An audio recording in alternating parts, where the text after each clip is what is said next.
Whatever you do, do not rush to pay a debt collector. And I'm going to tell you why. It is tax time, and you're probably thinking, what is the fastest way to improve my credit by paying off debts? Which debts do I pay off first?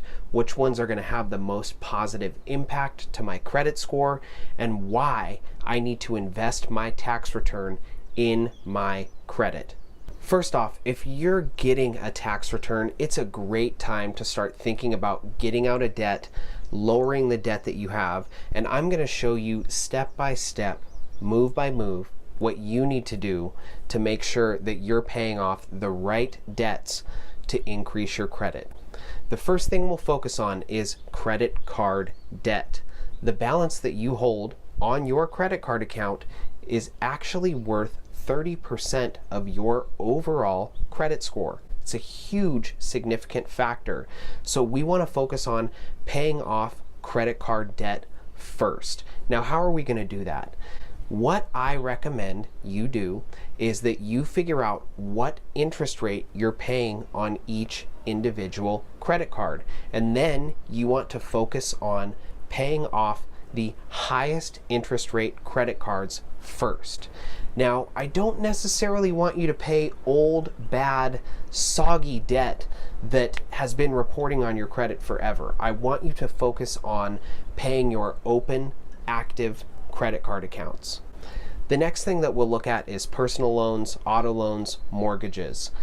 If you're paying a high interest rate, like double digits, on any kind of loan, a personal loan, an auto loan, or a mortgage, it is smart to pay as much in the beginning of the loan as possible. The reason that is because the way that loans are amortized is a majority of the interest is paid in the beginning.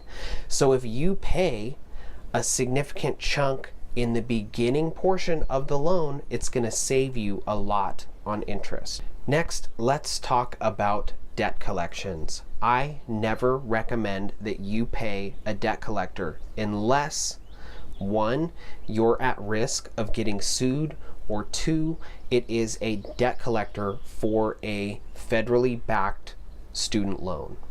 The reason you want to pay back the debt collector for the student loan is because student loans never go away.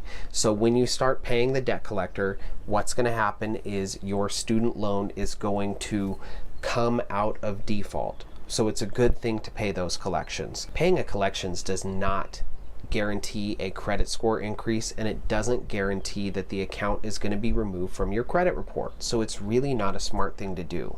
Ideally, you want to focus your money on your high interest credit cards and loans. If you don't have any open active credit cards, then you need to watch our video on the 3 simple steps for building credit fast, and I'll put a link for that below. What kind of debt do you have? Are you celebrating paying something off?